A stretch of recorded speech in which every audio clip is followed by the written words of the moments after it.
I hereby call the City Council meeting for September 26th to order. If I could get Councilmember Sanchez to lead us in the Pledge of Allegiance. Thank you. Hands over your hearts, please. Short for me.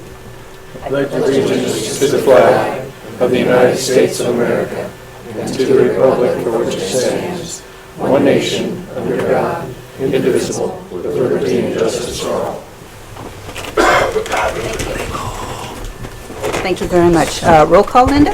Councilmember King. Here. Councilmember Mercado. Here. Councilmember Sanchez. Here. Vice Mayor Andresi. Here. And Mayor Sierra. Here. Thank you.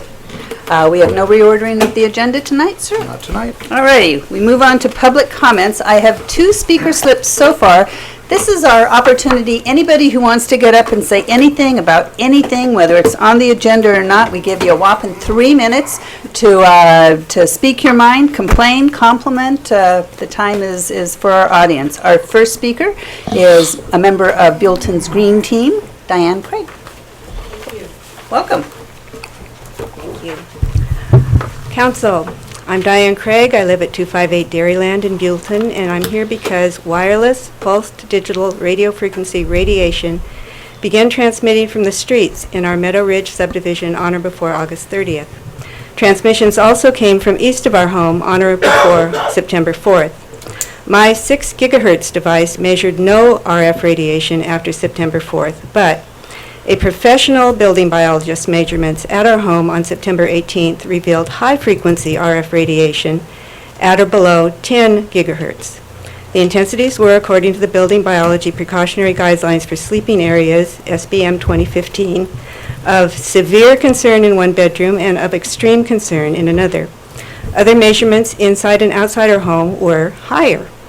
The professional device's directional antenna identified 2 streetlights as sources. PG&E's public documents do not indicate any such possibility. PG&E's representative, Eric Daniels, did not mention any such activity in his City Council meeting presentation on September 12th.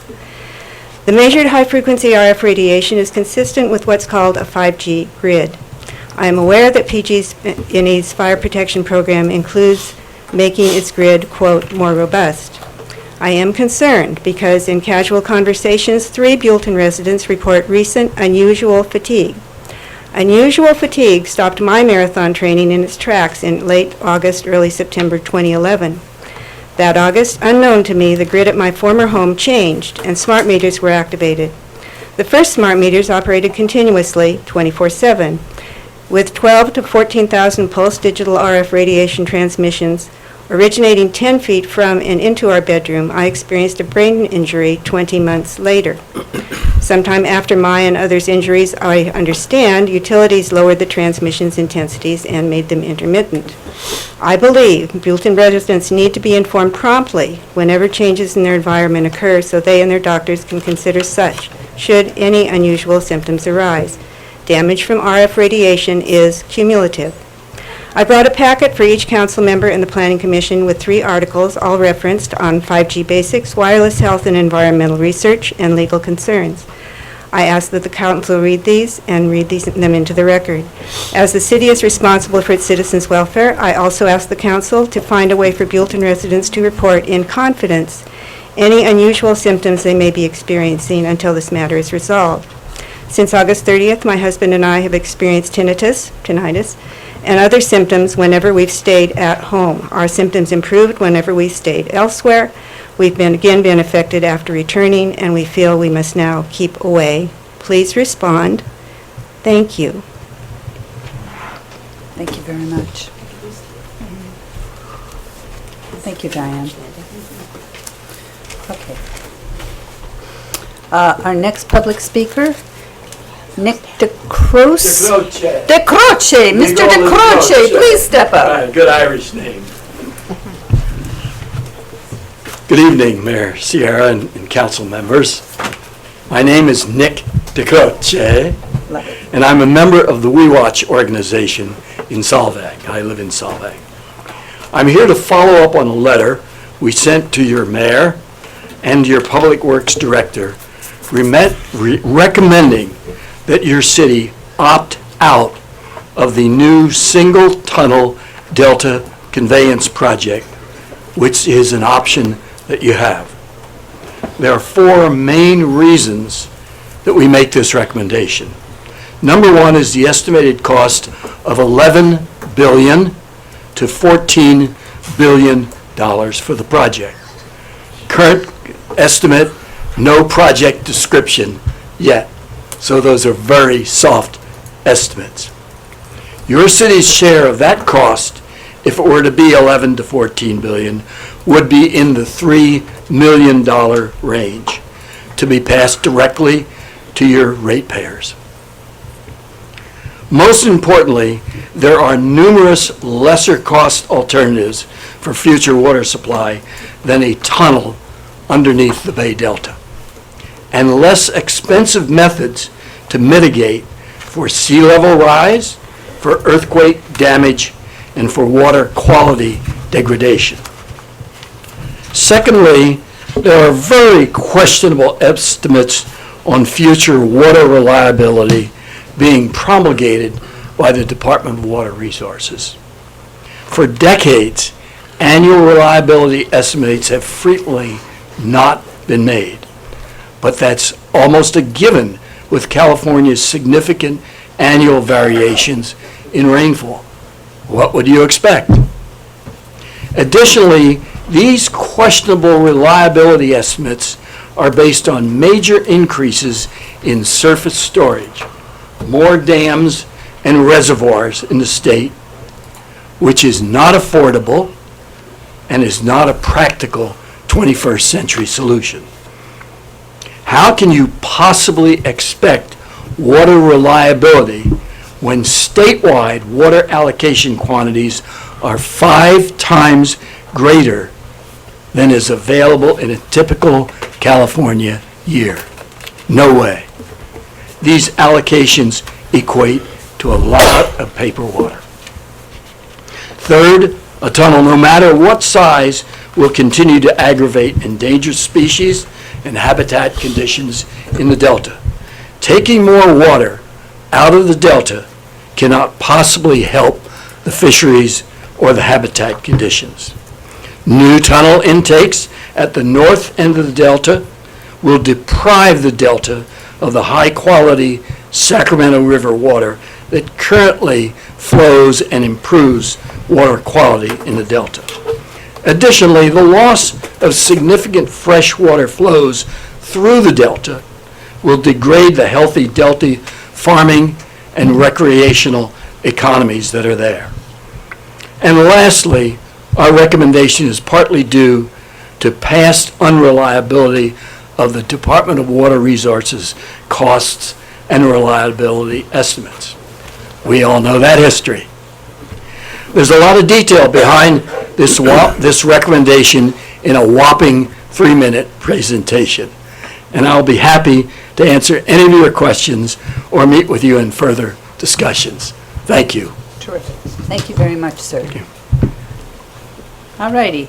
I have no other speaker slips. If anybody else wants to get up and put their 3 minutes worth in, now's the time. Whopping 3 minutes. Whopping 3 minutes. You did well. Thank you, Mr. DeCroce. I am closing public comment, moving on to the consent calendar. We have 4 items tonight. The minutes of September 12, 2019 regular city council meeting, list of claims to be approved and ratified for payment to date for fiscal year 2019-20, the financial report for the 4th quarter ending June 30th, 2019, and the monthly treasurer's report, August 31, 2019. Move for approval. Okay, Linda? Councilmember King. Aye. Councilmember Mercado. Aye. Councilmember Sanchez. Aye. Vice Mayor Andrusik. Aye. And Mayor Zero. Aye, thank you. No presentations tonight? Nope. No public hearings tonight? Council member comments, items. Councilmember King, any comments or items? I have a comment that I would like to congratulate Chanel for her award. This is how many in a row? For the cities is the 6th in a row. Nice, good for you. Thank you. Great job. Thank you. Okay, I'm good. Mr. Mercado? Councilmember Sanchez, any comments, items? Just an update. Randy Arnson hired a crane to get the 3 south flagpoles. So I went out there just because I knew what I was doing. But the 3 south flagpoles now have the new solar lights on. So right now all the flags are lit. So we have 8 flags up all day, all night.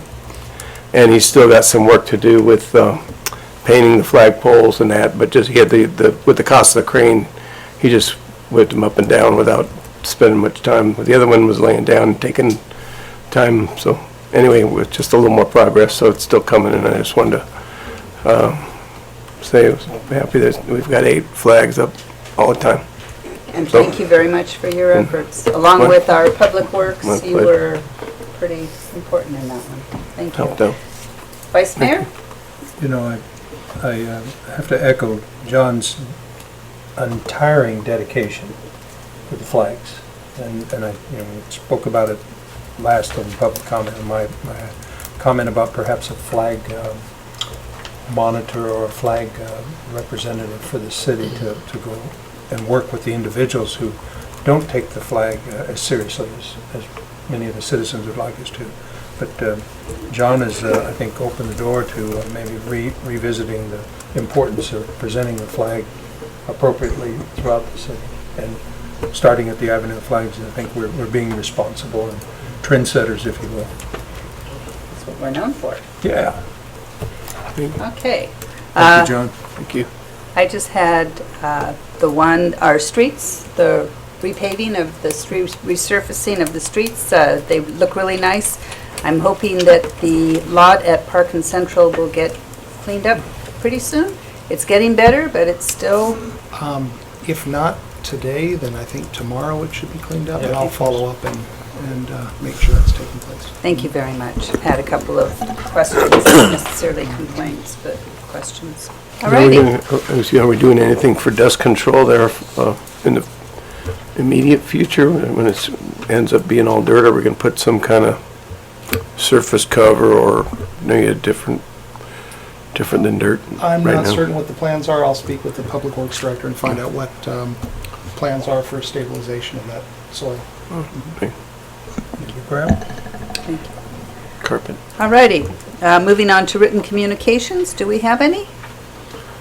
You have none this evening, thank you. Committee reports? Any committee reports? Madam Mayor? Yes. Central Coast Water Authority met today at 9 o'clock. Actually, we had a personnel committee meeting in the beginning, and we adopted we have succession planning benefits for down the road, because it's becoming more and more technical to do the transition for all of the handling 29 accounts that they're responsible for and taking care of the operation day to day. So we approved a succession planning for should someone, a lot of times you wind up kind of caught off guard when someone either announces they're retiring or they wish to retire right away. So that was a good thing to adopt. I think it helps our employees' longevity requests. Then we continue our efforts to reacquire 12,214 acre-feet of Table A water, which has been suspended for years, and we're in the cusp of working with the Board of Supervisors to allow us to have contract control rather than administer. And it's a 3-step process. They don't want to do anything, but everything has to get their approval. So we're trying to streamline it for them, and I don't mean to be irritating about that, but I think they would well, we just have to get the 3 of the 5 to agree to let us assume it. It's been beneficial. The Central Coast Water Authority is a good, reliable source for all of our clients. And Colonial Pass on. Okay, and I had a Library Advisory Committee meeting. They are trying to form a citizens ad hoc committee for the Goleta Library up here in the valley. and we'll bring it back to council, decide whether we want to appoint a council member or just appoint a couple, maybe friends of the library, who we want. It would just be like 2 people from each town. And so they're doing that, and the county did give the city of Buellton the $20,000 back that it overpaid, so that was nice to hear. At the CAG meeting, Santa Barbara County Association of Governments, I was a nay vote, but the majority approved roundabouts at San Ysidro and Olive Mill Road in Montecito. There were about 10 residents there very unhappy, and another 10 letters very unhappy. But this was kind of decided. It was decided a long time ago, and there's a North County dispute about it. So, but that's what's going on at CAG. Anyway, no other committee reports? No. Then we move on to business items. Business item number 8, consideration of conceptual review of Creekside Village mixed-use project at 480 Avenue of Flags, APM numbers 137-170-042 and 137-170-043. Ms. Tucker. Thank you, Madam Mayor and members of the council. The item before you tonight is consideration of a conceptual review of the Creekside Village mixed-use project. And I'm going to go through a PowerPoint presentation of this. I'm going to go through it quickly tonight, and we also have the applicant, Brandon Mann, and his team here tonight to speak to the project in greater detail and answer any questions that the council may have.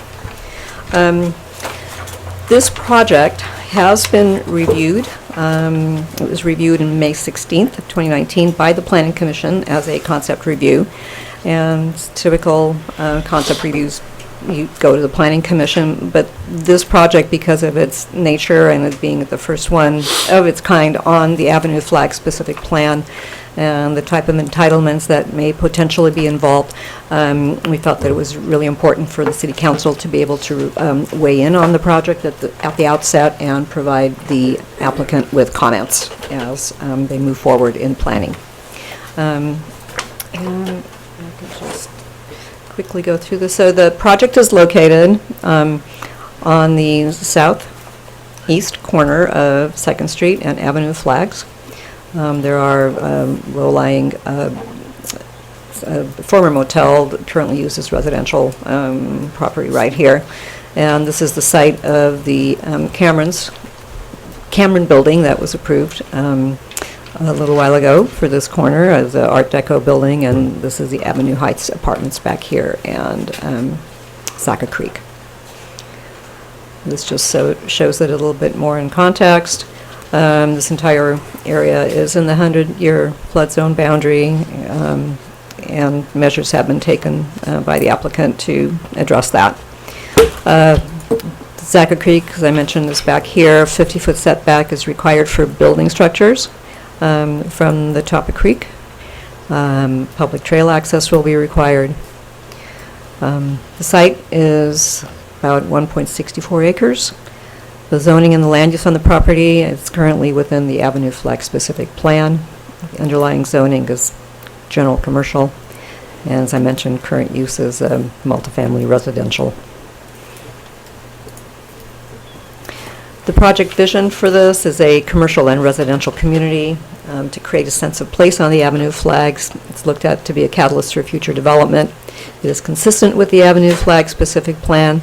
It's located on one of the town plaza corners, and it's really viewed as potentially a landmark building that would create a great sense of place, distinctive architecture, and identity for the downtown area.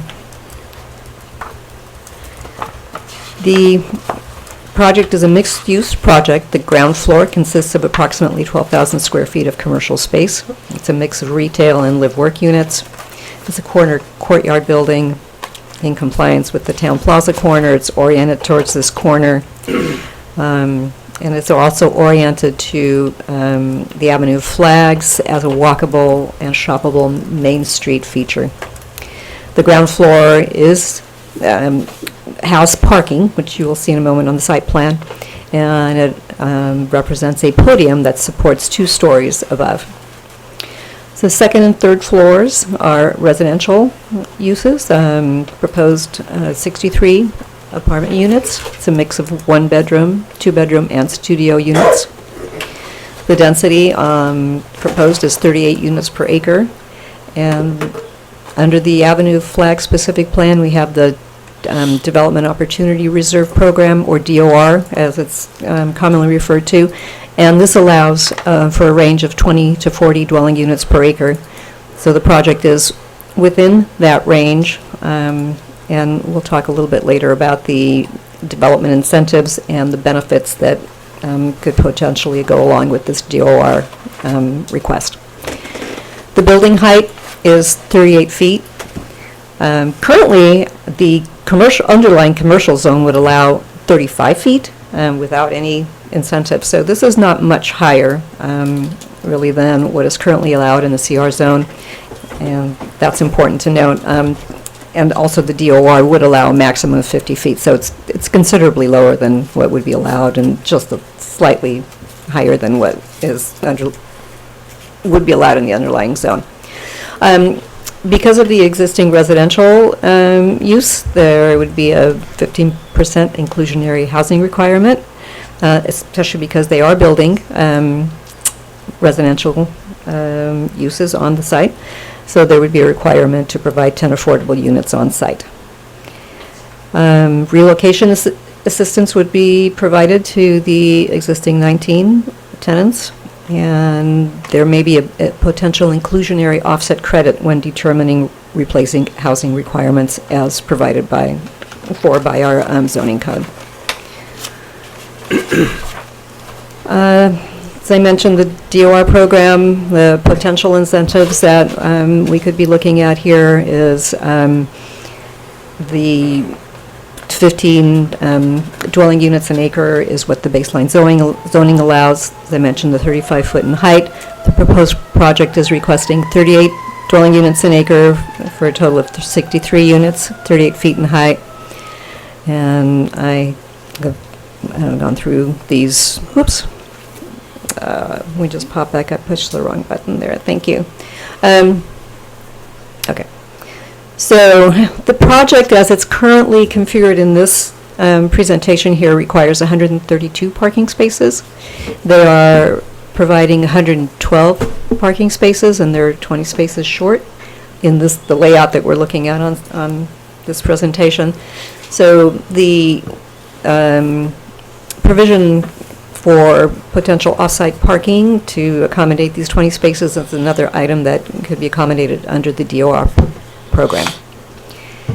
So that would be the kind of the incentives that we could be looking at, and the potential public benefits that could be considered would be for the construction of an off-site parking lot, contributing to the construction of parking spaces on median 2, and potentially constructing the public restroom on median 3. And these would be benefits that we would be looking as potentials for the applicant to address. I'm going to just quickly go through the plans because the architect will go through more detailed presentation on this. This is the ground floor layout, avenue flags, commercial live work units, 2nd Street, same commercial units, parking. The 2nd and 3rd floor podium, rather the edge of the building would extend this far right here, and this is an observance of the 50-foot setback line from the top of the creek, which is right back here. In the 2nd floor plan. Irma, I'm sorry. Yes, Does that mean you lose parking spaces then? If you move it back to meet the 50-foot setback? No, the parking spaces are, they're allowed Okay. to be constructed within Got that it. setback area. Thank you. So this is the 2nd floor plan, residential uses. They mentioned mix of studio, 1-bedroom, 2-bedroom units, similarly on the 3rd floor.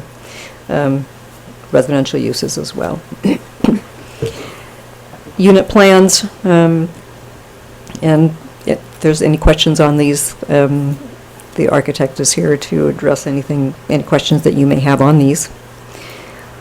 Conceptual renderings, I included one, which shows the two street frontages, Avenue Flags frontage, and the second street frontage. And there's additional renderings that will be available for you to view under the applicant's presentation. These were staff comments that were presented to the Planning Commission. I'll just quickly go through these. We had mentioned that we'd like to see additional Art Deco detailing and more landscaping on the site. Asking the applicant to address Zaca Creek restoration and the public trail access in more detail. Additional residential open space and usable amenities. We'd like to take a closer look at the pedestrian circulation and especially the ease of access to the residential units, particularly on the third floor units. The vehicular circulation and the enclosed parking lot. We'd like to look at the safety and how the circulation would work. And especially we're looking at the potential of providing secondary through access at the rear of the property, which is something that was potentially looked at as part of the specific plan and as well as other projects that were proposed for this in neighboring sites in the past. We noted that the dog run relief area was in quite close proximity to Zaca Creek, so this may need to be relocated.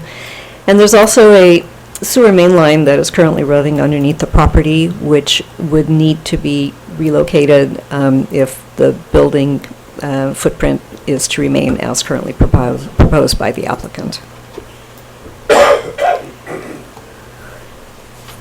Entitlements and discretionary actions that we could be looking at for this project would be a final development plan. DOR terms memorialized in a development agreement, which would come back to the City Council for final adoption, and potentially a lot line adjustment or track map, and these would only come into play if there was a need for, if the applicant had desired to do any subdivision or condominium subdivisions on the property. That has not been discussed at this point, but these are items that we would all look at. SEQA review for the environmental, and again, depending on the density increase to be requested above the baseline, there may be a need to do a focused traffic analysis to determine the level of an environmental review required as a result of potential traffic impacts. A detailed review of the project plans would occur when a formal application and the fees for that are submitted. So staff has not conducted a detailed review of the application at this point.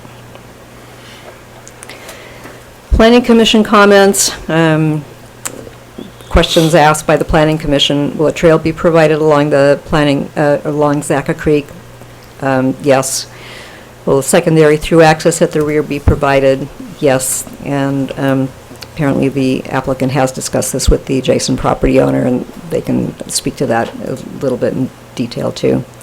Will affordable housing be provided on site? Yes. Will there be an elevator and better resident access overall? Answer to this is yes, and the applicant is looking at enhanced pedestrian circulation throughout the project. And there was a question about how the live-work element would function, and again, I would defer to the applicant to answer this question during as part of their presentation. General likes about the project by the Planning Commission. They like the shaded areas, they like that the parking was hidden, they like the wind-protected interior areas such as the courtyards, they like the variable building heights and the transitions to the step-back upper stories, and they felt that those elements were well addressed in the project. They would like to see more trees on avenue flags and a little bit more Art Deco design overall. And just more amenities for the residents and possibly a play area for children if this is going to have residential use. The parking structure they felt it was too close to the courtyard. more security could be needed. And the applicant has stated, and did state as part of that presentation, that the parking area would be screened, especially adjacent to the courtyard. Planning Commission commented that they would like to see a reduction in the number of units. It would require less parking, and it would enable the provision of more amenities, and they would like to see the relocation of the existing residents on site if possible. Members of the community made comments as well. The likes were, and again, the architecture in general seemed favorable. They liked that the parking was hidden from view and that there were trees and landscaping were being provided on the second and third floors. Suggested changes included the two-way road alley along the east boundary, and this is the secondary access at the rear of the property that we've talked about. Zaca Creek Trail, reduction in the number of units potentially, creating more open space, and that all the required parking be provided on site. Additional comments from the community. We Watch was present and proposed that the development be dark sky friendly, which is something that the municipal code requires at this point, so this project would have to comply with that. And it was asked that they take care not to overlight the project with LEDs, and that a Kelvin rating of 3,000 or lower is preferred. And this is tends to the more warmer side of the lighting spectrum, so not the really bright lights, but the more moderate lighting spectrum. The applicant's response to the comments were included as part of your agenda packet, so I'm not going to go through all of those, but I would invite the applicant to address those further as part of the project presentation. So at this point, if the City Council would like to make any comments or ask questions, or at the Council's pleasure, we So invite. right now, we're taking any questions from council. Comments we'll save At till this- after the applicant's presentation. So are there any questions about what Irma showed us so far? Questions? I just have one for right now, because you know I'm going to ask more. This 1,200 square feet of retail space, how many units is that? I may have missed that. So Okay. Storefronts? So Not right now we have storefronts, but how many 8 showing. actual- We have 8 showing on the site plan currently. Okay, gotcha. And again, I went through that very quickly because the applicant is here and Okay. he'd be able to speak to that in greater detail. Okay. Okay. I'm good for No now. other questions? Then we'll get Mr. Mann up here to tell us about this project. Thank you, staff, Madam Mayor, and honorable council members. My name is Brandon Mann with MB Development, and I just wanted to thank everybody for allowing us to share our project with you tonight. We're really excited. As some of you may know, I'm a lifelong resident of Buellton. I remember when Albertsons was a BMX track and there was almost nothing here, and I've had the pleasure of seeing it grow and develop over the years. I think one of Buellton's strengths is that it has embraced smart growth and a lot of opportunities, whereas other cities in this area or communities have been very selective. You know, we have the 2 brewery headquarters. Industrial Way is comparable, I think, to the Funk Zone in Santa Barbara, and soon will be. We have the, great, thank you.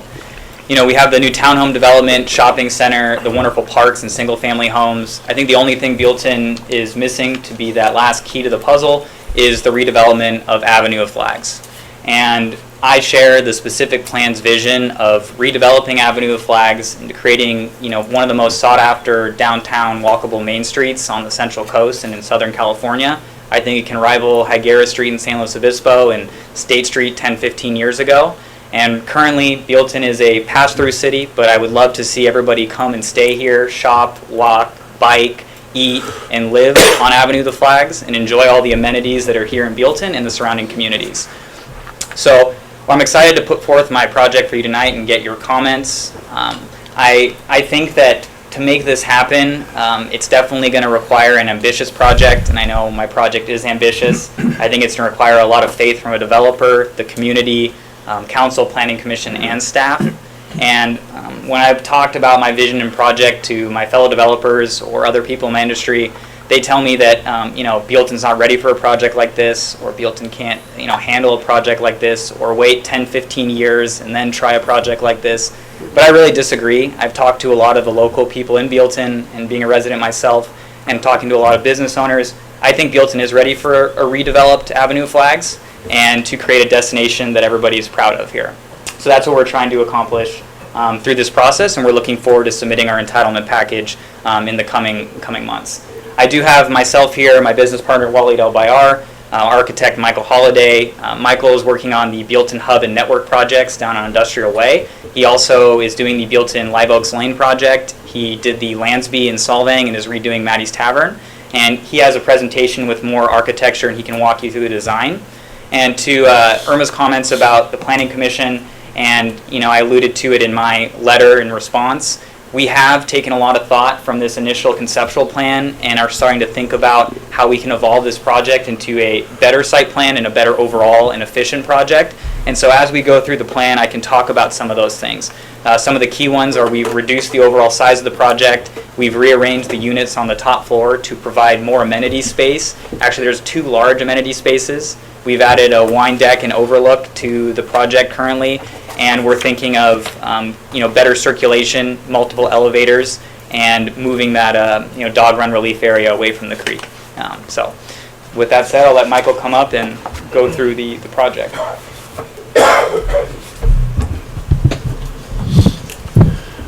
Madam Mayor, members of the City Council, my name is Michael Holliday.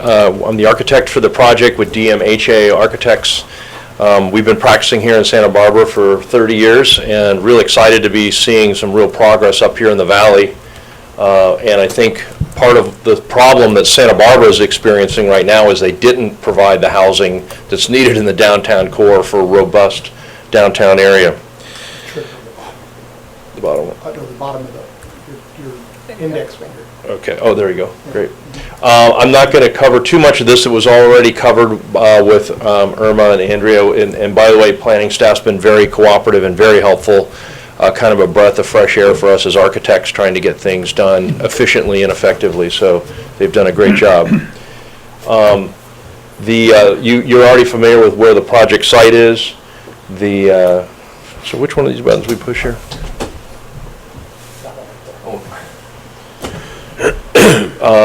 So I don't need to cover that again.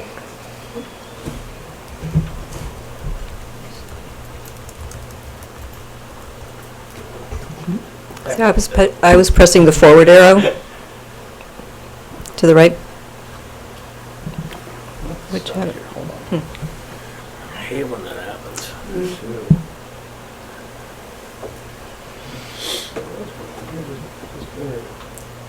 Which one is it? That one. One of the things that we were really quite excited about is the specific plan and all the work that's been done by this council and I guess the Planning Commission to identify a specific plan for the Buellton Avenue of the Flags. As you can see, our project is located literally right in the heart of this whole plan. And this is right where you want the maximum density. This is where you want the project that's really, drive the future development of this whole project. And it needs to be successful, both financially and from the housing perspective. So it couldn't be located, in our minds, in a better spot than right in the heart of downtown Buellton, really, which is what this will become. Here's Avenue of the Flags. There's 2nd Street. We've had a complete survey done on the site, boundary and topological survey, identifying all of the different easements and so forth that are on the property. Irma already alluded to this sewer line easement, which is right here. And we've basically worked around everything that we can work around, and then other things will be relocated, like that sewer easement. We've also established our setback from the creek, and we'll kind of talk to those various issues on the plan. Also, the site is severely underutilized. I mean, this is really a keystone project, and when Brandon came to us with this project, I mean, he's a Buellton local and with real development expertise. So we were really excited as well to be part of this kind of team with a vision for the future.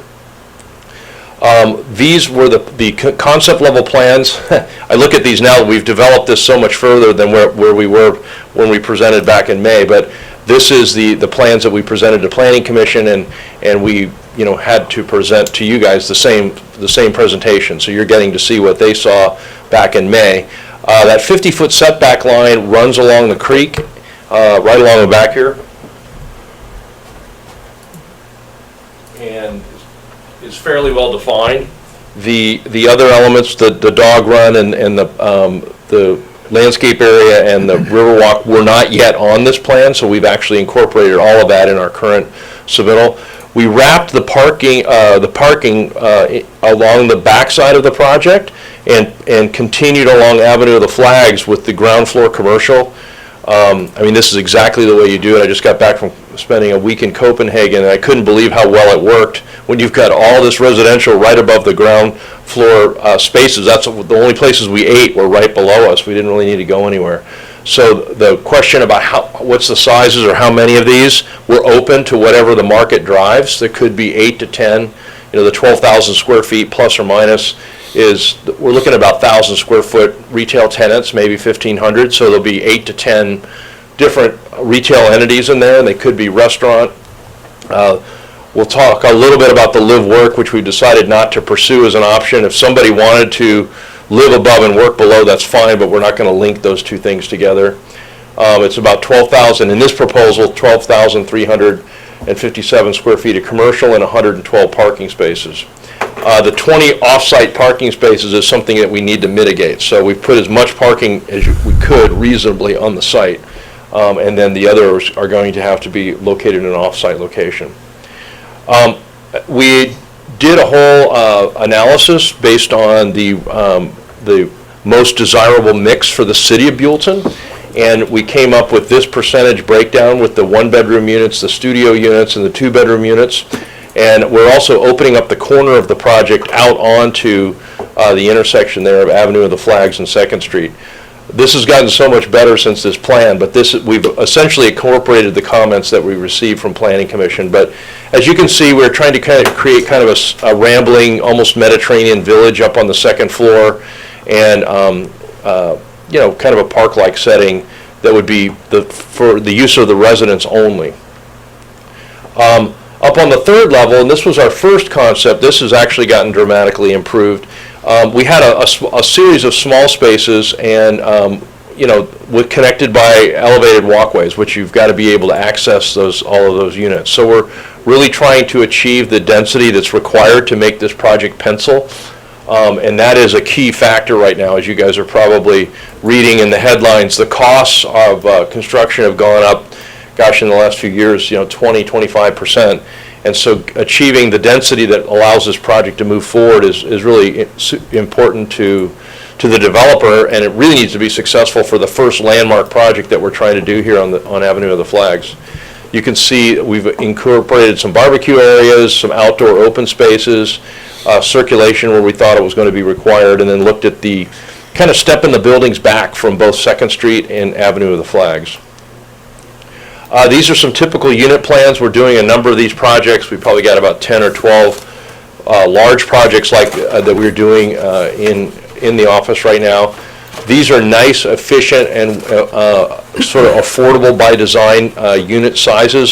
The little studio unit you can see over there on the right with a bathroom and a built-in kind of a galley kitchen and a work desk, and windows aren't shown on these plans, but just sort of spatially you can see how that would be a really nice unit.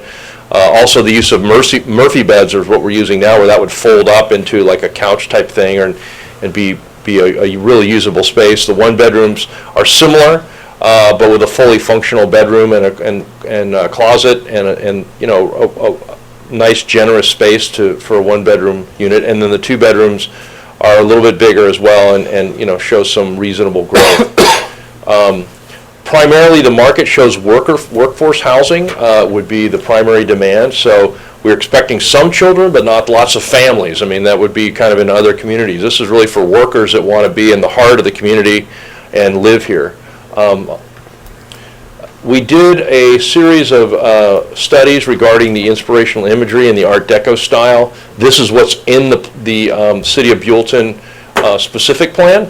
So we just referenced these elements and used these as the kind of key launch points for us on the architecture. This is some other, which we felt was some other were the Art Deco style buildings that we included in our submittal package. So this was just to kind of look at the architectural vocabulary that really is most apparent in an Art Deco style building.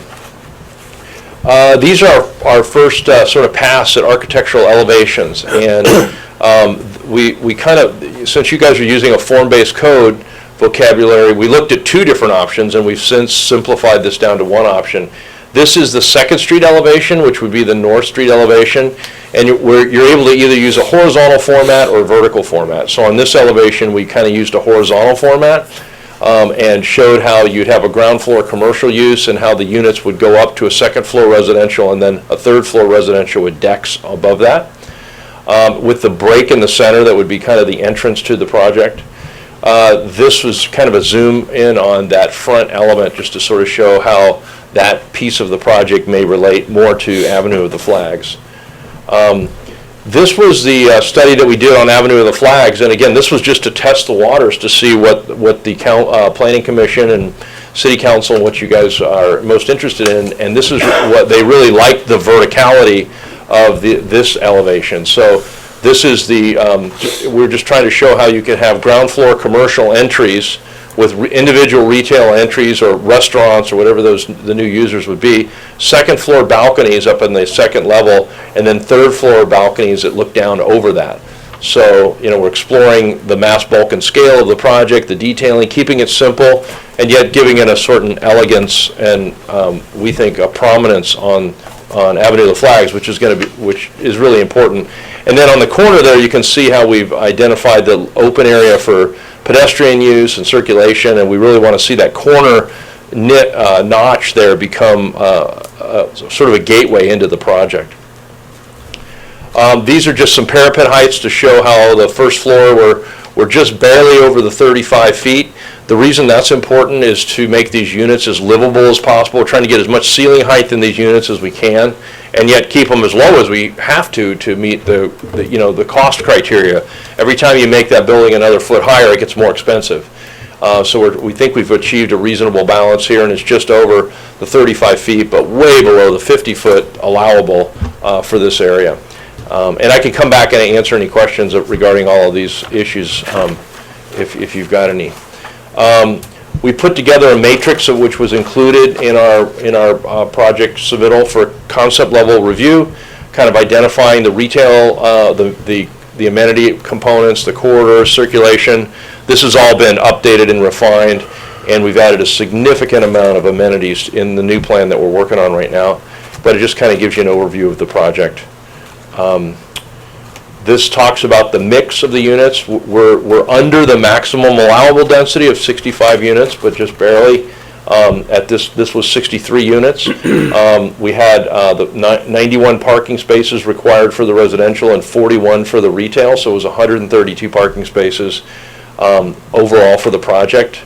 And we've already talked that 112 would be provided on site. This talks a little bit more about the sizes of the units. They're kind of affordable by design. We've tested these sizes on some other projects, and we found this to be a good mix. Much smaller gets to be almost unworkable, and if much larger gets to be more expensive than you need. So this just talks about how the 2nd and 3rd floors stack on top of each other and create the 63 units. And any of this you want to come back to, I'm happy to kind of come back and go through it. Here's a preliminary rendering that we did that kind of showcases how the corner of the project would open up right onto Avenue of the Flags. There's a couple reasons we did this. Number one, as you guys know, the sun can be pretty brutal here in the afternoons. So, and not to mention the southwest wind at 260 degrees coming right up the valley there. So having this kind of entrance on the corner opens up to where the crosswalks are going to be for the future pedestrian crosswalks for the project across the street, and also to go out to the median and Avenue of the Flags, but also shades that courtyard in the afternoon and protects it from wind. So we think that's actually really working for us. This kind of, you can see the two different styles of architecture we're exploring, and so we've received the comments and we've implemented them, and actually the whole left side of the project now has a flavor much more similar to the right. So we applied the City of Buellton form-based code vocabulary and are continuing to work with that. The open corner to, kind of town plaza is really important, and the median. And I already talked a little bit about the mixed use of the project, with the ground floor being commercial and second and third floor being residential. A little more detail on what that conceptually is looking like. But it's really, it's a big project for Buellton, but it's trying to be as small scale as it has to be to accommodate the program. There you can get a sense for what the character and quality and scale and the architecture would lead, as one would be led into that sort of interior courtyard area. So that was a quick overview. I know I summarized a lot of what Planning Commission or the planners already went through, but I'm available to answer any questions that you may have. And between Brandon and I, we can comment on the changes that we've made if you're interested in hearing more about that. Wonderful, thank you. Questions? I know I have a few, but does anybody want to jump in first? Go ahead and start, Mayor, if you don't mind. Okay. On the ground floor, there really won't be any setback, additional setback from the street in order to get everything into this lot. That's correct. Let's go to probably the site plan. Is a good thing. We're kind of ground floor plan. So we do have a 5-foot setback there along the front, and a 3-foot setback along the side here. Okay. So here's the property line, Right. 5-foot setback, and we've shown this as a 5-foot. I thought that was a 3-foot. We're kind of working with some of these existing setbacks and typically trying to keep this as close to the street as we can without overwhelming it. So. Which I understand. I'm just thinking if you're going to have restaurants, dining establishments, there'll be no place for really outdoor eating. I mean, everything's going to be done inside the building. There's no opportunity for outdoor dining? Is that? Yeah, all of the outdoor dining would be in this courtyard, which actually we've got populated with tables and chairs. Anything that we would want to, so that's what we were envisioning would happen in this area. Okay. Anything that would happen to be out here would have to take away from the commercial space. Right, which you kind of just can't do that. Yeah, it really kills us. So how much space do you have in that walkway to put in tables and chairs? It's about 30 feet, I believe. We scaled it. We kept the whole corner open, but our concept was that all of these units spill out onto this, and that you get that flavoring of activity out here on the corner, which is really where you want it. And then in these areas, people are more going, if these are retail ventures or coffee or whatever, would be kind of more interior contained, but still have access to this area. So Okay. it's more of a paseo concept. Okay, terrific, thank you.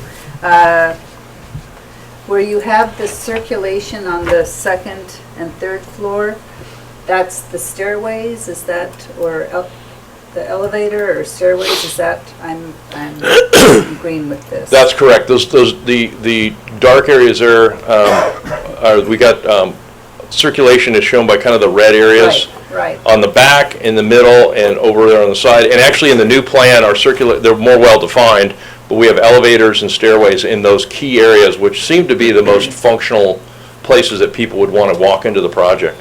Terrific. Okay, and just one more, the parking lot, it does look a little bit tight. Most of the people, I know Brandon knows, in the valley here, there are a lot of truck drivers. We got Dualies. we have some bigger vehicles. Are these lots fairly, I mean, I see the ones in the middle look larger than the ones on the side. Yeah, everything here is designed by a 9-foot wide space by 18, so there's no compact spaces. So they're full-size spaces which will match anywhere you go pretty much. Okay. We've tried to work, at this stage, everything's fully defined now in the computer, but at this stage we are doing, pencil which this scale. These are more generous than probably they appear. If we put a little compact space in there, you'd really see how a small one is, but we're envisioning these as regular full-size spaces. Terrific. Okay, that's it for me right now. Full-size space in whose mind? I drive an F-150 and a 9-foot space is not full-size. Yeah. I got a F-250 crew cab, so I know exactly what you're talking about. Mine's also crew cab. Okay, so. Councilmember King, did you have any questions? I don't really. Well, I do have one. What is you said there's a 5-foot setback. Now, what is that? Because it's not on your pictures here, nor is it described on any of these renderings. Yeah, we've got a number of setbacks that. Wait, stop. How wide is that sidewalk from the curb? This area right here? Correct. There's a sidewalk there, and then you have a 5-foot setback. How wide is that? I'd have to go look at our survey, and we could find out exactly. I mean, it looks like it's probably 7 to 8 feet. I don't know if it's scaled on there. Can anybody read that? Maybe I missed this one. Yeah. Probably needed glasses to see Yeah, it. even then, I don't think we can figure it out. But we're looking at, there's this 3-foot setback, here's the 5-foot setback that's clearly delineated. And we're trying to, maintain existing circulation along here. So, And then, so your estimate that is about 10 to 12, maybe 13 feet from the curb line of Avenue of Flags, and then a 38-foot tall building. Is that what you're saying? yeah. Okay. That would be a balcony, wouldn't it go straight up 35 I or what? do like that the additional floors are Step back. Yeah, that's kind of what we did, was we put the floor, this is sort of, we put the commercial on the ground floor and then kind of step back the residential. The elevations kind of help to show the rhythm that we were trying to create. Let's go to the, so that was kind of more of a plainer one, but let's go to the next one. This is what we were looking at, where the building comes out to the street and then steps back. So that would give you, I mean, that's almost exactly what we were thinking would be the pedestrian activity down at the ground plane. I also mentioned that we're also trying to think about our project as it's a one-off, but as the avenue develops, we think that if the avenue is going to be the downtown Main Street the plan is calling for, you do kind of want that retail frontage closer to the sidewalk to continue kind of that boulevard feel that the specific plan calls for. If they're too far step back, or if the building is too far raised, it kind of creates a discontinuous path that isn't really good for retail storefronts or that walkable, bikeable Main Street. And I would just like to add that the sidewalk, according to the profile that we're showing for that section, the sidewalk is at 12 feet to the property line, so whatever additional setbacks the project is showing would be on top of that. Right, which is pretty generous. I mean, if it was 5 feet, I can share, if we have, like, our vision is a 12-foot kind of pedestrian way, with some landscaping, so walk around anywhere. I mean, if we had 5 feet, you'd really feel tight, but we felt like that's a pretty generous space for something like this. So you said the sidewalk was 12, and then 5, okay. So you're 17 feet off the street. There was room for a couple little tables and chairs out front of a business, or that's not anything? Yeah, the current plan we're looking at is, we can go back to the site plan for a minute. There we go. This shows the setback that's there. Ideally, we'd like to be able to get the buildings as close to the street as we could. I mean, it's kind of what Brandon was talking about. And I was going to say, as we start developing this plan and submitting it, I think as far as structural and working with architecture, as we flesh out this plan, if a retailer comes in and they are a restaurant, we're not considering we're going to have 12 restaurants, but if we have a few or a coffee shop, I'm thinking that we can work together with them and maybe cut out some of that commercial frontage or make an opening for some tables on Avenue Flags that wouldn't, alter the building as a whole. So, yeah. Most retailers really want that frontage. They try to be as close as they can. Most, if you do have a restaurant or a coffee shop or something, they might want that, some people and some tables and chairs out there, but the retailers are really looking for that, prominence on Avenue of the Flags. So we're trying to strike the right balance. Councilmember Mercado, any questions? I don't have any questions, so I'll reserve my Okay, comments. we'll do comments after questions. I have a question. The bike path area in the back, is that to be continued all the way to 246? Or, I mean, Well, not that you would it's, do it, but it said something about continuous. Yeah, it's interesting. I mean, we have the Avenue Heights project behind us that has that bike and walking path. we are looking at, in our next iteration of plans, we've really kind of fleshed out. We have a landscape architect who's working on the Hartman project right now that has just dealt with fish and wildlife, and we're trying to coordinate with them the best way to do this. But we are, very much thinking of extending that biking and walking path. I think it's required by the specific plan. It's going to kind of dead end at the next property to ours because we can't legally extend it onto theirs. So really, it's going to go from our property line right here, and this is the abandoned China Panda and the Country Lane Motel, and then Anderson. Ours will stop right here and then wait for something to happen here. But I don't see how, if somebody was to extend that bike and walking path, Anderson's Pea Soup would let them do it through their parking lot. So that'll have to be figured out eventually down the road. Part of that parking lot is over the creek. Yeah. So that would be a nice area to have a walking path. That's if you continued that. Yeah, so as a project gets in between us and Anderson's, maybe the city can talk to doing some kind of easement there or something. But right now, it would just stop right there. Any other questions, Mr. Sanchez? The back would be more like a park next to the river, and I know there's something about the dog. The dog, you're supposed to pick up after your dog anyway. I'd rather have the dog if you have an area there. If you want to move and put yourself a place for dogs, I don't think that's appropriate. Just have an area there to use out to me, because you're supposed to pick them up anyway. Yeah. But that could be a nice little promenade area with the bikes and park and.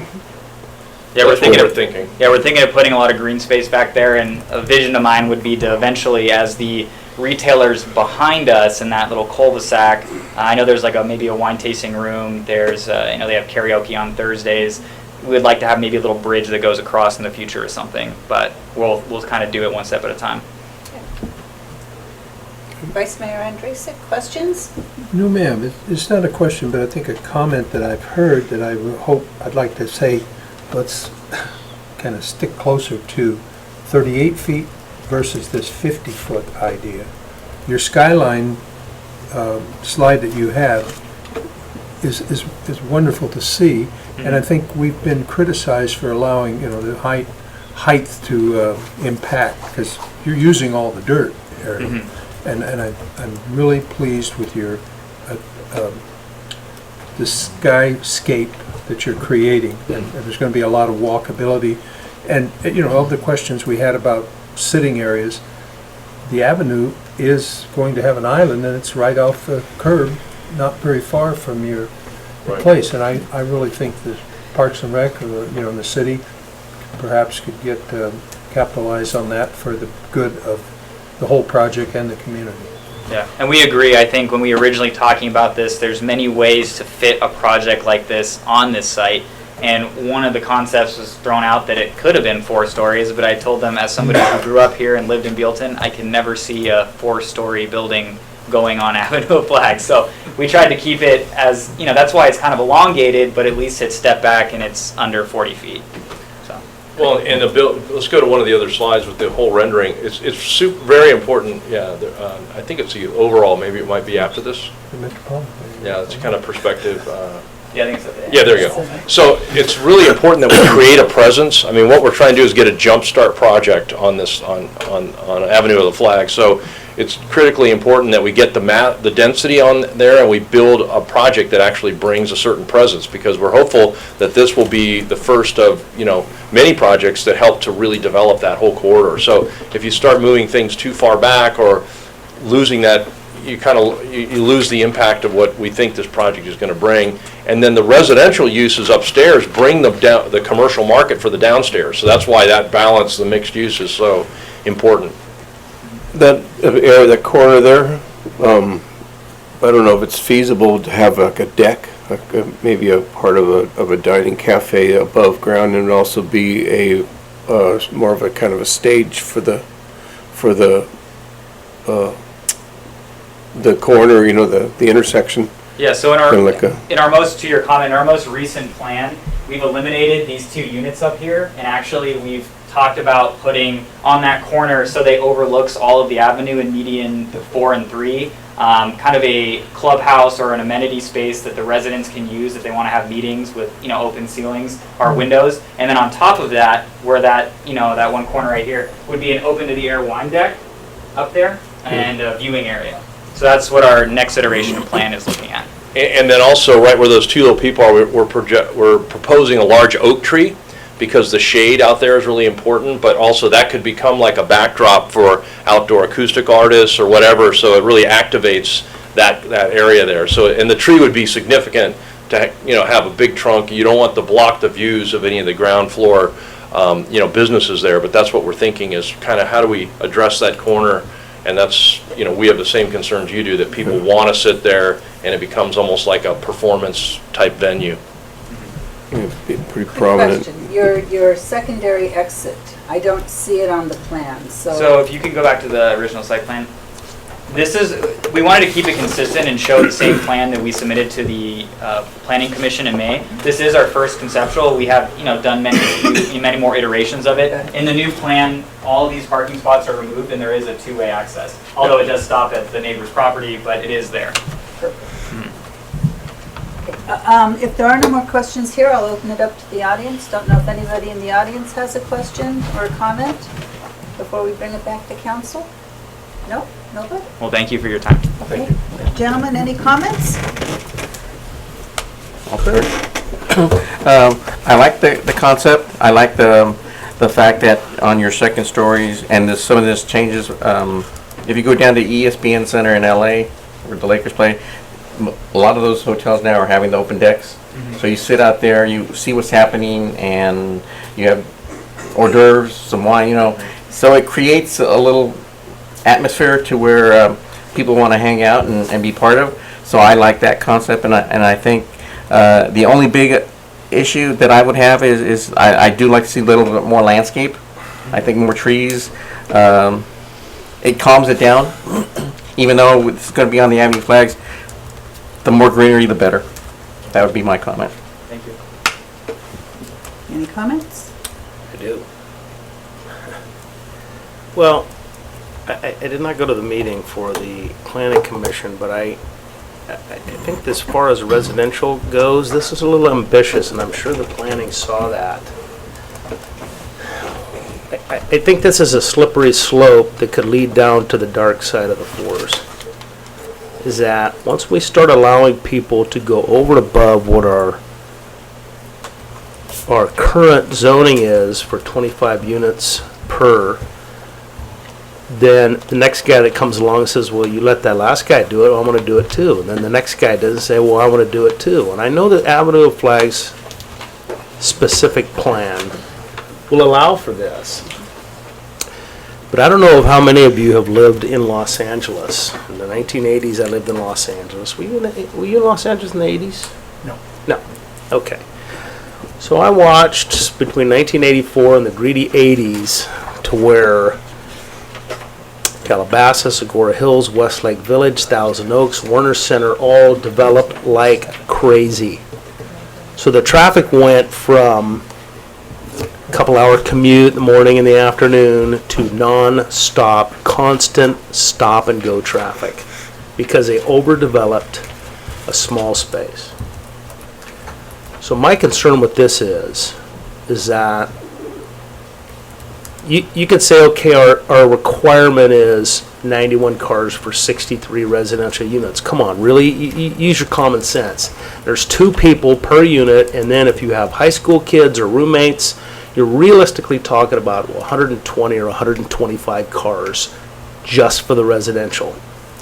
Now you're looking at 10 units of commercial, so you have 2 employees for each one of those commercial, maybe 3, who knows, could be a restaurant, they could have 4. So now you're talking about, we allow 40 parking spaces for those 10 units. But realistically, the residents are going to take up all of those parking spaces.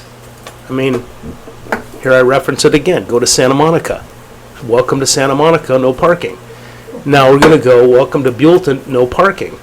Because realistically, if you're putting that many residential units in there and commercial units, this is absolutely insufficient for parking.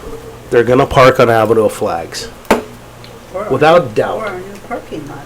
Or a new parking lot, but that's way up the street. But then if these kind of residential, if we allow this, and we continue to make these all the way down Avenue of Flags, because, you know, we put a provision for 370 residential units on Avenue of Flags, and if you continue to do this, yeah, you've got your new parking space, but all these residents are parked in it, and nobody else can use it, because we allowed this. So that's my biggest concern is, even our planning commission saw that this was a little ambitious for that small a piece of property.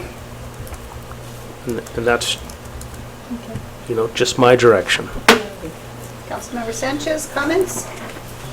I was, in one of the things that was, you were talking about off-site parking, have you made any provisions for where you'd go or what you'd do for that, 20 more spaces? Or where you would?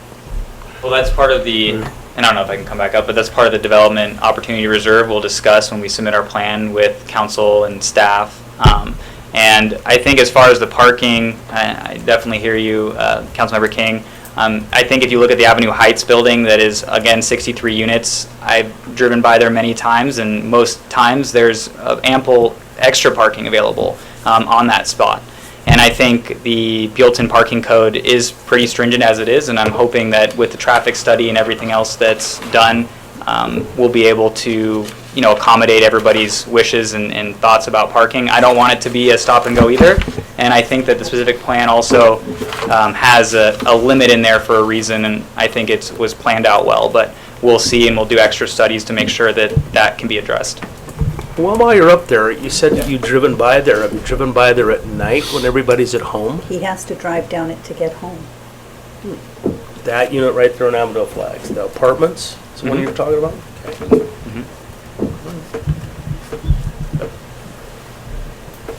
You mean the Shumash Village or the The apartments? Yes, How many apartments are there? 63. I think 63.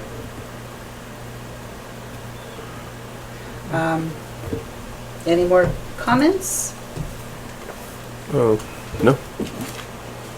Vice Mayor, comments? I think the DOR has given latitude, and I think you've done it's got to be, it's got to work for the community, or it won't prevail. And we got a couple of projects in Buellton that are not considered, growing with the community. They've overbuilt. This offers much more flexibility. I just love the low line versus the skyscraper on the avenue.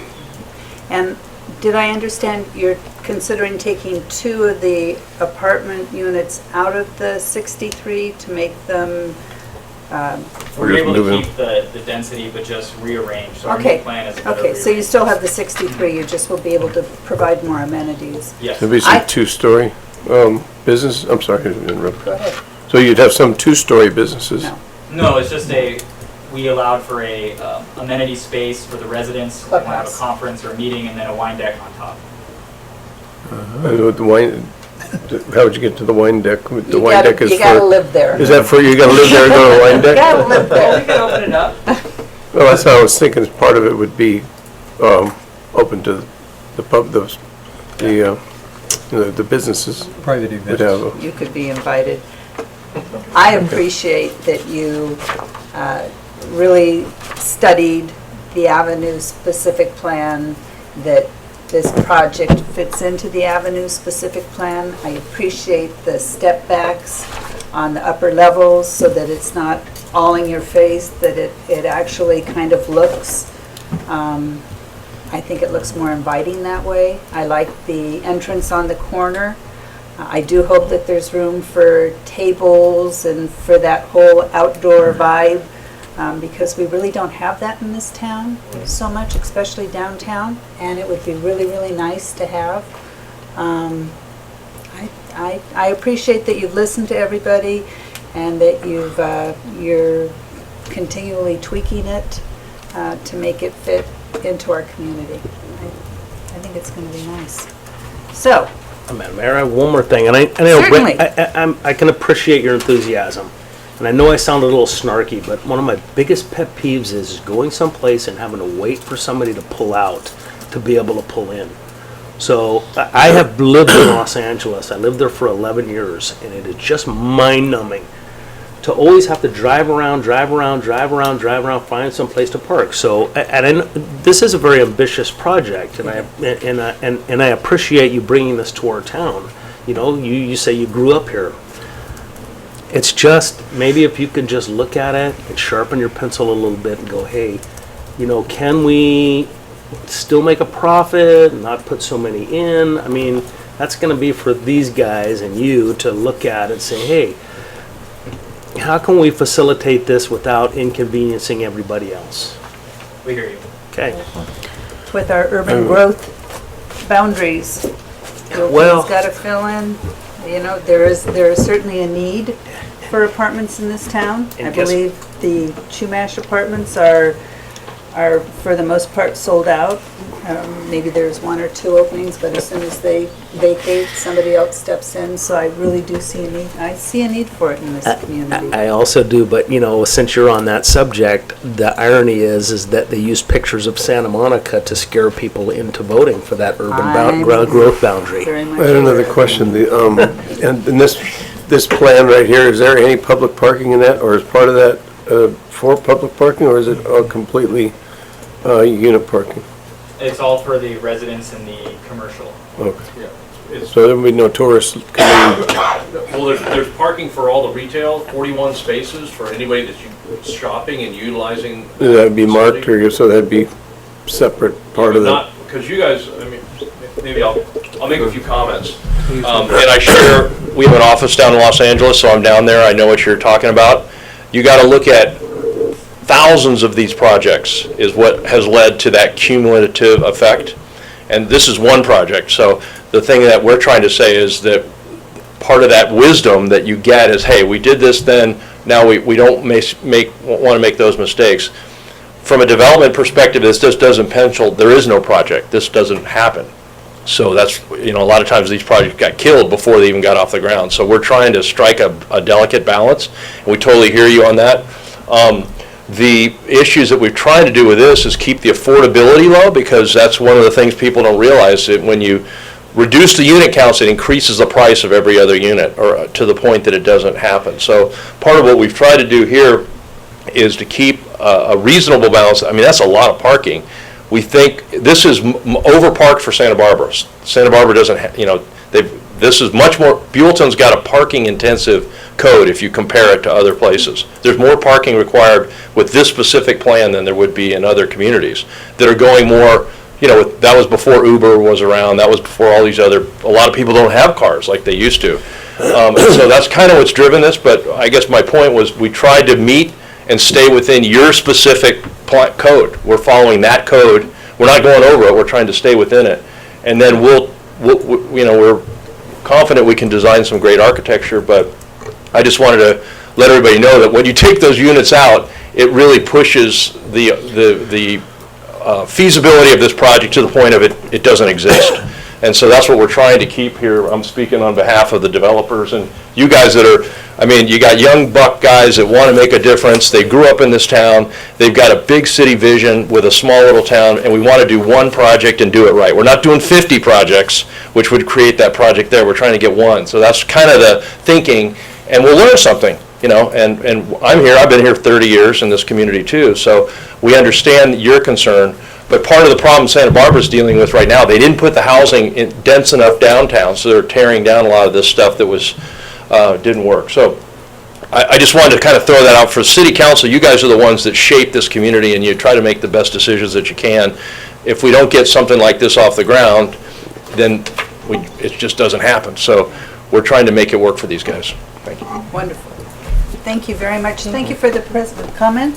Madam Mayor, if I Yeah. may just address one item that Councilmember King mentioned about the cumulative build-up of projects over time where everybody may ask for the maximum density bonus. There was a cap put into the specific plan that would cap the number of additional units that would be allowed without significant scrutiny by both the Planning Commission and the City Council. So we have that built in to avoid the ramping up of more units than we could handle, and it would require more studies at that point, so. Well, my recollection was 370 It's somewhere. 326, so basically the baseline allows 163 right now. That's 1,000 new cars. So, There's a possibility with the price of registering a car, maybe that not everyone will have a car. Well, the whole point is that it's walkability.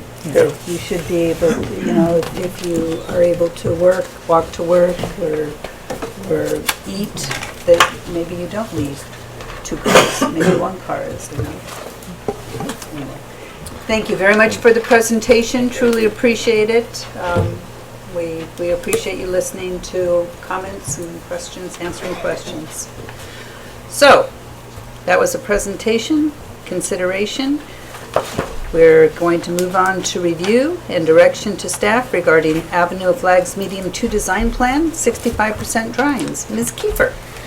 Thank you very much, gentlemen. Thank you. Appreciate it. Good evening, Madam Mayor, members of City Council. In May 2019, the Planning Commission and City Council reviewed revised 35% concept drawing plans for Median 2 on Avenue of Flags and directed staff to move forward with design. Design work has continued, and staff now presents to City Council review of the 65% design for Median 2, and those plans are included in Attachment 1.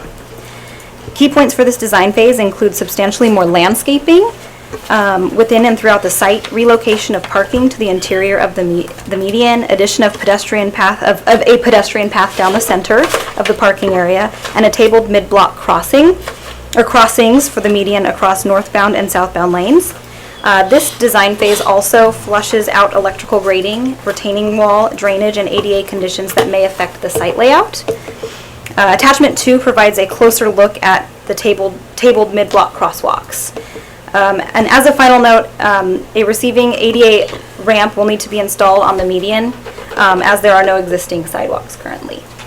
A total of $250,000 has been allocated for the design phase of Median 2, and a total of approximately $59,000 has been expended through June 2019, which is approximately 24% of the total budget.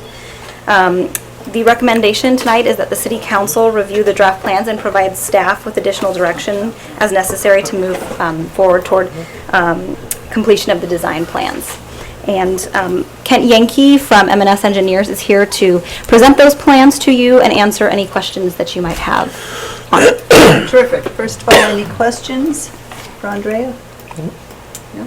I had one. I actually went to the city manager. I was a little concerned with the allocation of $250,000 for design of a medium. It's a big medium, but it's still a parking lot with trees. And I was told that the 250 is, please. Madam Mayor, I'm not exactly clear where the $250,000 number came from, but in discussions with the Public Works Director, it's apparent that that number is not in fact the anticipated budget for this project. The anticipated budget for this project should come in right around, if not a little bit less than $150,000. 100,000 below. Yeah. Any questions? I've got a comment, because all I can see is, and I like the bricks and all the paving, but I would like to start some kind of a policy of no roots or no root damage in town. I'd like to maybe have concrete enclosed planters and not these little plastic root barriers, so that we don't have any, not one more brick needs to be planted 3 times in the same spot. Or trees being torn down? Yeah, it just, to me, I see it, and it's what a waste of money, to do things 3 times because somebody didn't know that the roots went sideways. It's just we need some kind of a concrete planter or whatever it takes that will never have another root ruin a sidewalk. That can be dealt with through just appropriate tree selection. That was the point I was going to make. We built a house in the Village Collection in the turn of the 2000 era, And I went to the city of Solvang, because that was their street tree, the crepe myrtles, which you've announced is going to be. And after I read your, I went up to the house, because we did put the root barrier, it's a vinyl, but it's 2 foot deep. Yeah. And once you get the roots that far, they don't seem to come back, and the tree is growing normally. It's not like because I put pepper trees in the front, and they're huge, but they're near the street, so the homeowner won't have a problem with that. But the crepe myrtle, I think, was a wise decision. I think it's the selection of the tree. Maybe we just need to make sure we don't let something get planted that's root prone. We're certainly a little more attuned to that right now, and good stewardship of public funds would indicate we select something that's not going to require tearing out and replacing in 5 or 10 years. This is a shame what we've had to spend to just recover walkability. Yeah. All righty, I don't have any questions here. Audience, any questions from the audience? Any questions or comments? Man with Okay. the red tie on, I think. I bring it back to council. Do we want to, we're supposed to do direction? Review and direct regarding the design? Yeah, I think Kent Yankee from M&S also had a presentation if the council Lovely. was interested in. Step on up. I have one question before he does that, Madam Mayor. Where did the $60,000 go to already? Well, so that's what's been expended for the first, for up to the 35 and through the 65% design. It's all been the design plans Okay. that we've created, we've worked on so far. 5% completion makes. I'm part of it. Okay. All righty, Mr. Yankee. Thank you, Madam Mayor and council members and staff. It's not as thorough of a presentation as you just saw for the other development project, but thought I'd go over where we're at. We came from the 35% concept drawings. We originally followed the specific plan layout and then received a lot of feedback from Planning Commission and Council. Took it to 35 to get the landscaping improved, to make it more of a visually pleasing median instead of just a parking lot. And so then we've gone from that direction and furthered our design to 65%. And so I'd just like to go through some of that with you, just to go over some of the highlights of what we've done from those comments. Does this work? And it's the bottom button? Yes. Sweet. All right, so I didn't put all of the slides. It's 25 sheets, so not all of them are on here. But this starts at the north end, Demassa Road, Avenue Flags, northbound and southbound this direction. We incorporated the center pathway going from the north to south down the median. We have pedestrians to then cross onto the sidewalk here, get to the ramps on the corners of the median. We've provided wider drive aisles. I actually intended to get those dimensions and I failed to do that today, so I apologize for that. But then we've added a lot more islands where you'll see planters. We have dual-headed streetlights, so it'll light inside the parking facility as well as in the roadway. We've included lighted ballers that we're trying to follow the Art Deco style for the specific plan as well. So that's the north side. Then we go down to the south side where we have our driveway entrances directly in front of Vintage Walk, and over here is the exit from the Chumash apartments, and I think the mixed-use facility is supposed to be over here. We've included, tabled crosswalks as requested by council. That was actually in the specific plan, but we included it within this project of the median design. As you'll notice, on the northbound side, we had to create a reception, we'll just call it a reception area for the table crosswalk. As we go across the table crosswalk, there actually is no development here, no sidewalk. The sidewalk actually stops over here. So we've created an island right now to allow the pedestrians that are here to get into the other side of the road and then ramp down to continue on their journey. So as I said, we continue. We have ADA parking. Actually, on the previous slide. Does all of it go forward, or can I go back? It only goes forward. I'll go back. Can you go back? Yes, please. I'm sorry. All the way pretty much to the second slide, I think. Perfect. So here we have space. We've allowed for the possibility of electrical vehicles. Our electrician, our electrical engineer is designing everything to be able to support that as well. And so I just wanted to point that out. The center aisle pathway keeps coming down to the south end. Here we didn't have it go straight across because this grade, as you all know, there's a elevation difference from the southbound side to the northbound side. And to make ADA compliance for our pathway, we had to angle it out here, and then they can travel down the sidewalk that way if they wish to go that way. We also have our table crosswalk on this side. To do that, we had to take 2 parking spots out because this landed directly into a ADA accessible parking spot. So we've shifted that over, created a landing area where we have benches and trash cans and things of that nature, shifted the ADA parking over, and continued that way. So then, these are some of the details. Sadly, Ron Milligan, who I believe you all have spoken with at some point at a presentation, he was unable to make it today, but he did these plans and tried to show a little bit of the Art Deco style of bollards, the difference in the pavers, the sizing.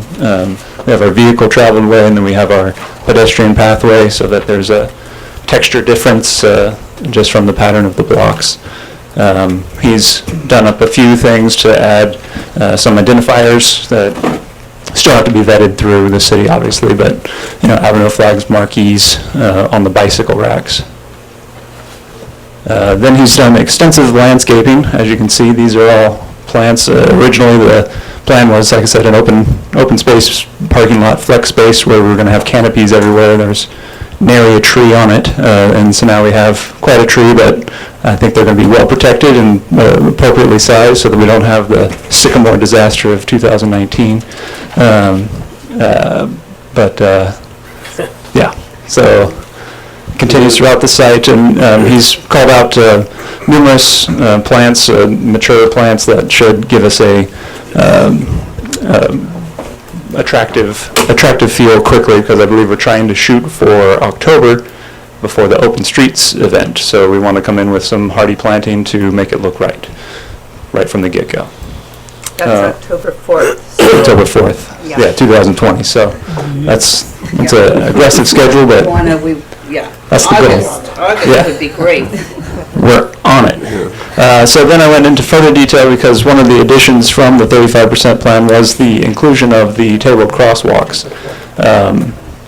So this is an aerial view of the median 2. And as you see, our tabled crosswalk in this location comes directly in front of this motel area.